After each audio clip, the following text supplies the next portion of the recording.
a scorcher at Indianapolis, and it's going to be a lot hotter before they've run the 37th 500-mile Memorial Day race around this 2.5-mile oval. We're on the straightaway as the Purdue University Band parades before almost 200,000 race fans. In a few moments, 33 racing mounts, the fastest field ever to compete at this world-famous brickyard, will roll out, then streak down this straightaway at speeds up to 180 miles an hour. Here is the biggest single sporting event in the world, with a purse worth over $250,000. Big and tough, 500 blistering miles in less than 4 hours.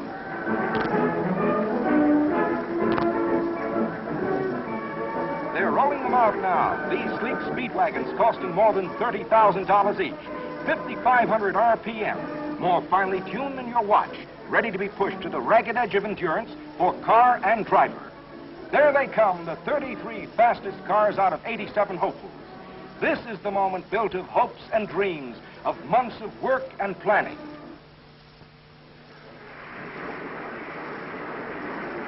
Action began at the track a month ago when they rolled out of the pit area, out of the garages to get set for the 10-mile qualifying run. Those brief seconds when the track's clear and you're really rolling, testing your machine for endurance, power, and that last precious ounce of speed.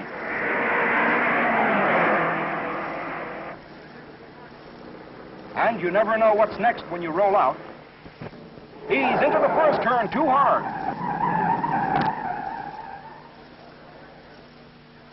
And they're ready to qualify. 2 weekends to do it, and the weather can cut your chances. Toward the close of the first day of qualifying, Bill Vukovich, driving hard, streaks round the southwest corner.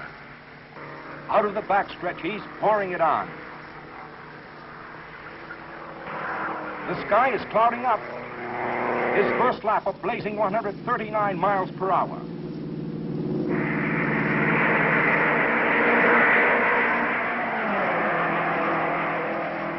And he goes into the backstretch on his last lap as rain begins to fall. Here he comes. And Vukovich qualifies at 138 miles per hour. He's got the important pole position, and the rest cover up and wait out the rain. Sam Hanks is ready on the second and last qualifying weekend. There's Mel Torme, noted singer and race fan. Sam rolls away from the pit, driving the Bardol Special that won third place for him last year. And he's on it, piloting number 3 into the southwest corner as a good crowd watches. And he qualifies at a snapping 137 1/2. There are plenty waiting a turn.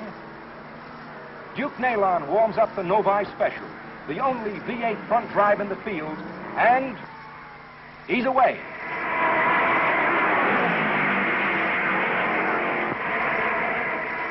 Listen to that big cat scream. He does it, 135.5 miles an hour. The weekend wears on. 27 qualifiers in one day, a new record. Bumping of slower cars begins on Sunday, the last day of qualifying. The pressure is on.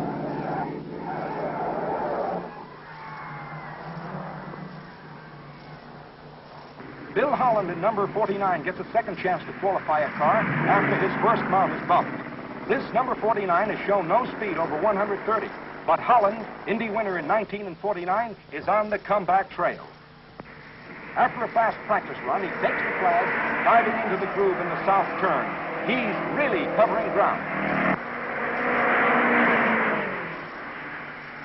His first lap, a scorching 138.2. The crowd holds its breath. Can he keep this pace up? And he averages almost 138 for 4 laps. And is his wife happy? Yes, we eat. Bill gets his crew together and gives them a full report as qualifying ends. Entrants who didn't make the grade pack up. The job of disassembling and repairing cars and engines gets underway. New parts, new assemblies, new gear ratios. The secrets of the mechanic's trade, learned through years of experiment and testing, are put to work. From a 4-lap speed attempt, the emphasis is shifted to the grind of a 500-mile pull, 200 laps. The 33 qualifying cars range in speed between 135 and 138 miles per hour, a difference of only 6 seconds between the slowest and the fastest. And now the mechanics work to squeeze the last bit of speed, the final measure of safety and mechanical endurance for the big race. Of the 33, only one engine, the Novi V8, is unique. The others, all Meyer-Drake 4 cylinders, put it up to the mechanics to deliver that extra bit of performance.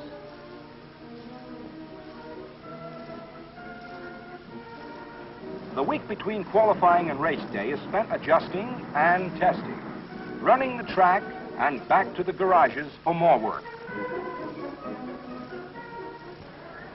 Now the last ceremony before race day, the drivers' meeting. Wilbur Shaw, triple winner of the 500, and now president of the Speedway, addresses drivers and mechanics. What great sportsmen you are, and we hope that everyone does the kind of a job that you want to do in driving your automobiles. We hope that God will take good care of all of you, and that we have a wonderful race tomorrow, and God bless all of you. Thank you very much. That does it.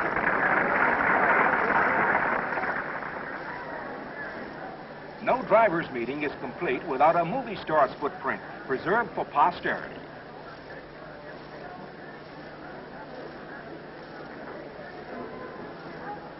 In this case, it's lovely Jane Greer. Whoops, is she stuck? That's better. Don't forget the shoes.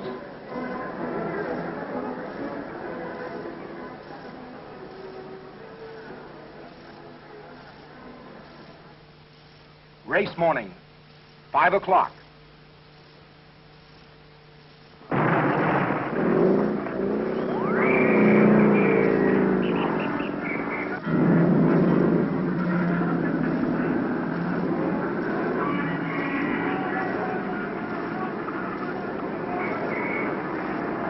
Through every gate, lines 5 miles long begin to move. Race fans from all over the country have come home to Indiana.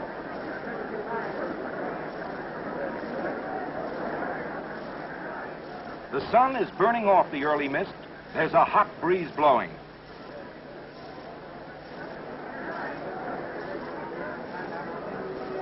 Number 98 with Tony Bettenhausen is rolled out.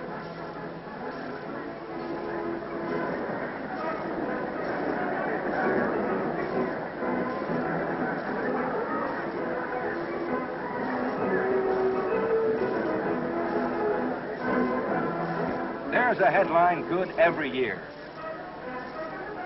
Vukovic, number 14, is rolled to its pit. And they haven't been wasting their time in the infield either. If you don't have a grandstand ticket, you can still have a grandstand.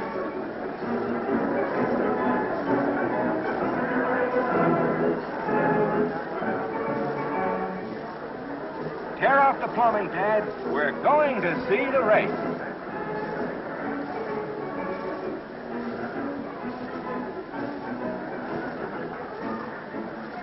Say, that's really taking it easy. And that's really easy to take. Babes and babes.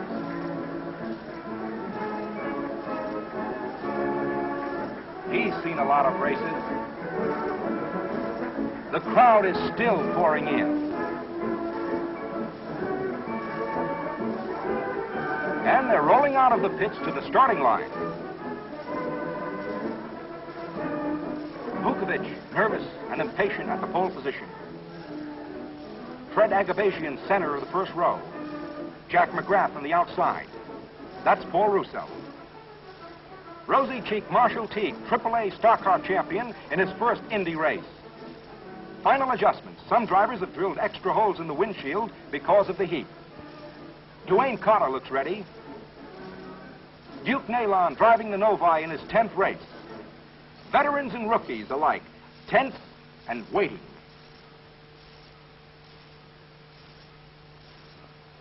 When you get this close to starting time, there's nothing to do but wait.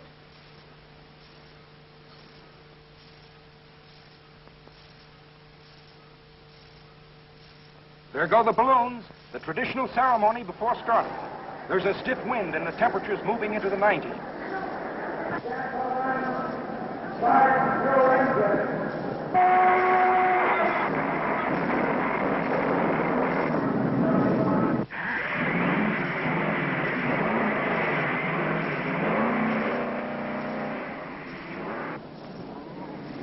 The pace car rolls out.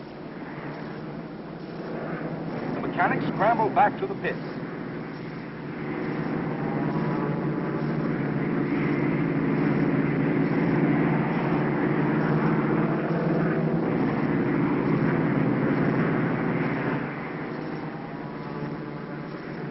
They line up smoothly. Vukovic on the inside, number 59 next, and McGrath pulling up in number 5 in the first turn. In recent years, the winner has come from the first 3 rows, but there's no calling this one. Into the north end of the track, heading for home and lap number 1.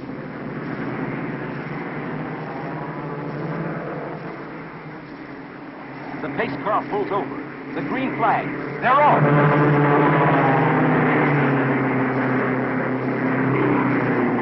Vukovic in 14 jumps from the pole to a quick lead. Ayulo, number 88, out of the second row, roars into second place. Bettenhausen in number 98 takes third, forcing McGrath and Agapation back.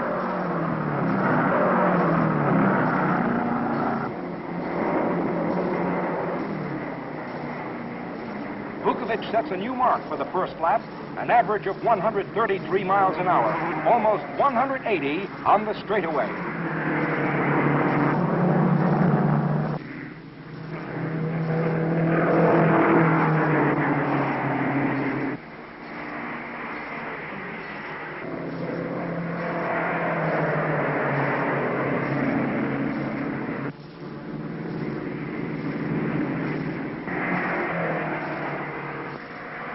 Driving fast, and he's driving alone.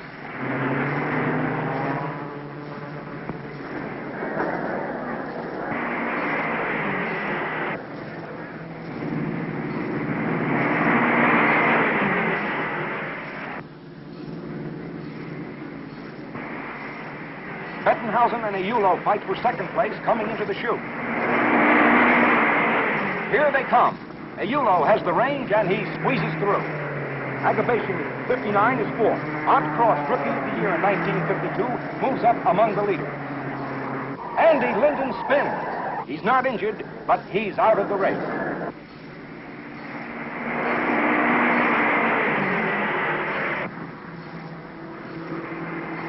The field is slowed by the yellow flag.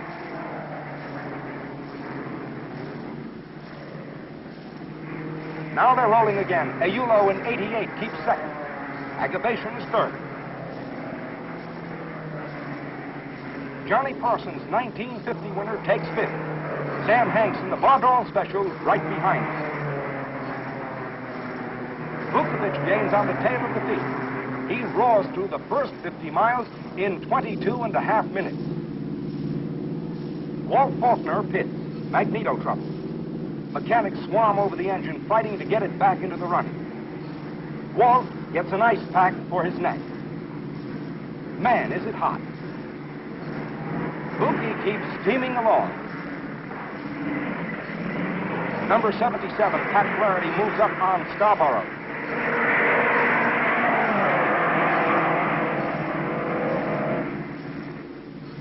Parsons comes in for water and fuel.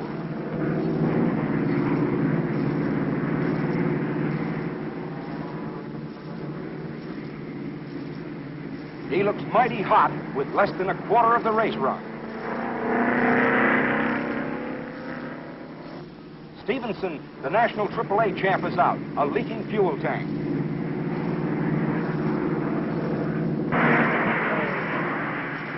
Vuki's crew call him in after 2 more laps. Number 59 takes the lead as Vuki slows. Hanks moves up. Gene Hartley in 41 is driving hard.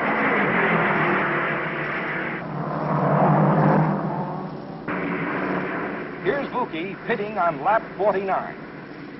His crew moves into action with trained precision developed during weeks of practice. At the 100-mile mark, he has set a new average speed record of 133.7 miles an hour. Less than 45 minutes to run the first 100 miles. Now his crew, with amazing teamwork, fights the clock to get him moving again.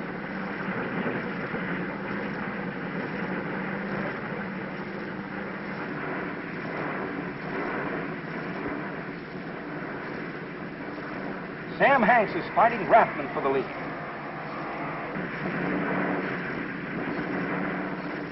Hanks and the Baudot special leading now. Go, Bill, go! 47 seconds and on his way. One of the fastest complete pit stops in track history. Bill gets back in a sizzling pace, less than a lap behind. Can Sam Hanks hold the lead? His number 3 is flying.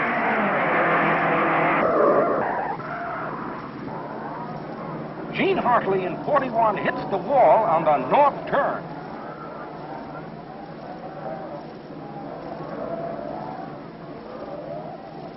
The yellow caution signal goes up.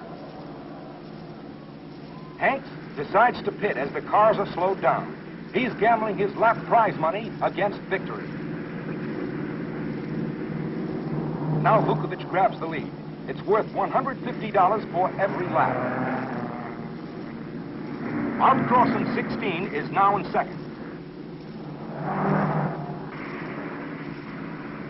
Carl Scarborough pits. The crowd senses something's wrong.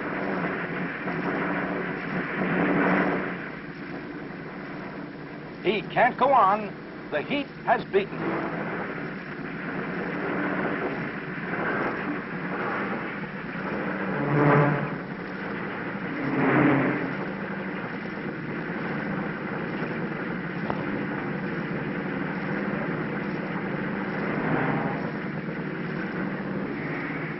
Bob Scott comes on as relief driver.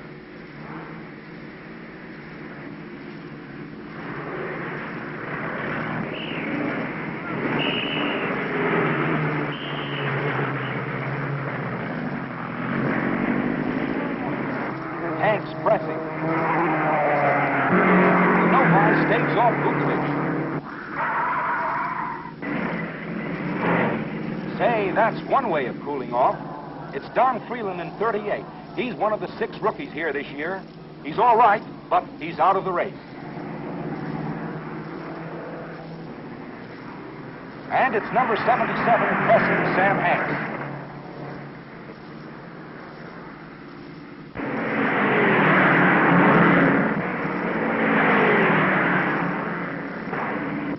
Russo brings in number 7. A drive coupling couldn't take it. Halfway point for Vukovich.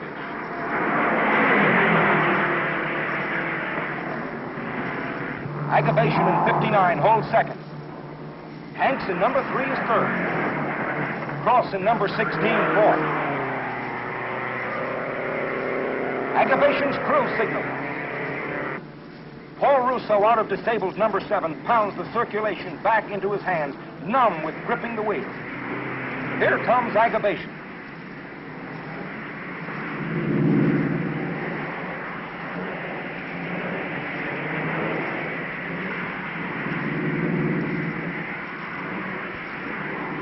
Wearily, he gets out of his harness as Russo jumps in.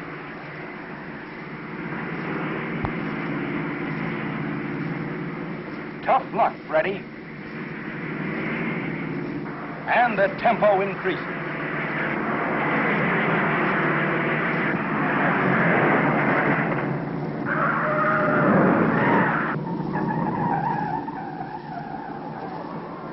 It's Flaherty in 77. Miraculously, he's not seriously hurt.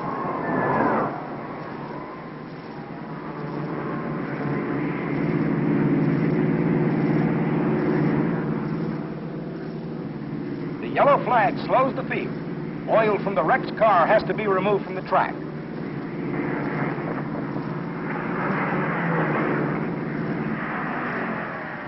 The car is totally wrecked.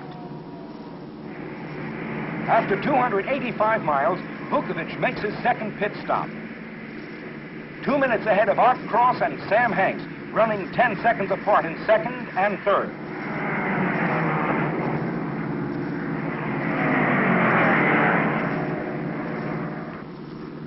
And he's rolling again in 1 minute and 1 second with 4 new tires, a tank of fuel, and a lap to spare.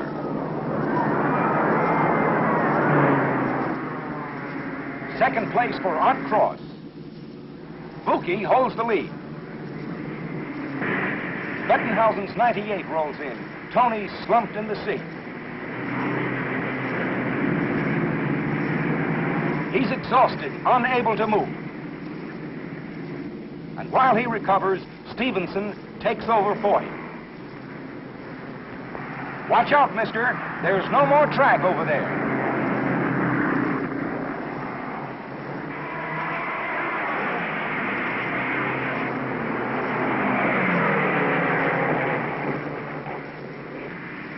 Marshall Teague, the stock car champion, is helped from the cockpit.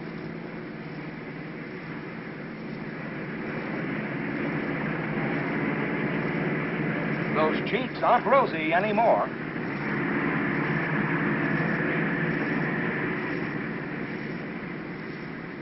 With Carl Scarborough already a victim of heat prostration, Teague is led away.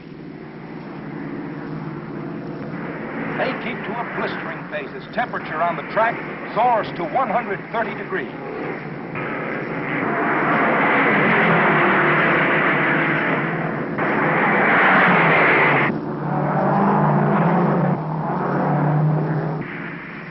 Vukovic makes his third stop. 28 laps to go. It's water down his neck and another cup to drink. Henry Banks is standing by as relief driver. But Vukovic won't leave his seat. The crew again performs miracles. The works in 49 seconds. He's rolling, and only an accident like that which cost him 9 laps for victory last year can stop him now. He gets a standing ovation from the crowd. Highballing again, carrying the freight at 130 miles an hour. Outcross holds second. Number 59 is fourth. Duane Carter, relieving Sam Hanks, is third.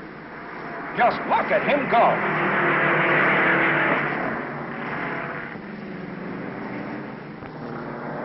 Gene Hartley replaces Stevenson in 98, the third driver for this car. It's lap 198 for Buki. Now they're moving the trophy to the winner's circle. Cross and Agabasian still back.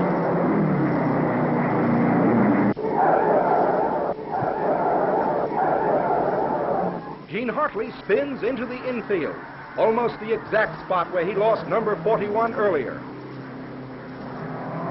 1 lap to go. Buki's wife waits anxiously in the winner's circle. Bill Vukovic wins it. 3 hours, 53 minutes. Number 59 still fighting. But for them, the race is over. Vukovic takes a triumphal turn before the grandstand as the crowd cheers wildly. And into the winner's circle, his crew crowding around. It's their victory as well as his. Vukovic, hot and grimy, taking the congratulations for himself, his car, and his crew. He can't hear. The roar of the motor still ringing in his ears. Now a kiss from his wife and from Jane Greer. Buki wins a cool $89,500 in the hottest 500. And it's a perfect record for Perfect Circle equipment. Engines with Perfect Circle piston rings took the first 10 winning positions. For winning performance in any engine, car, truck, or tractor, always install Perfect Circle, the standard of comparison.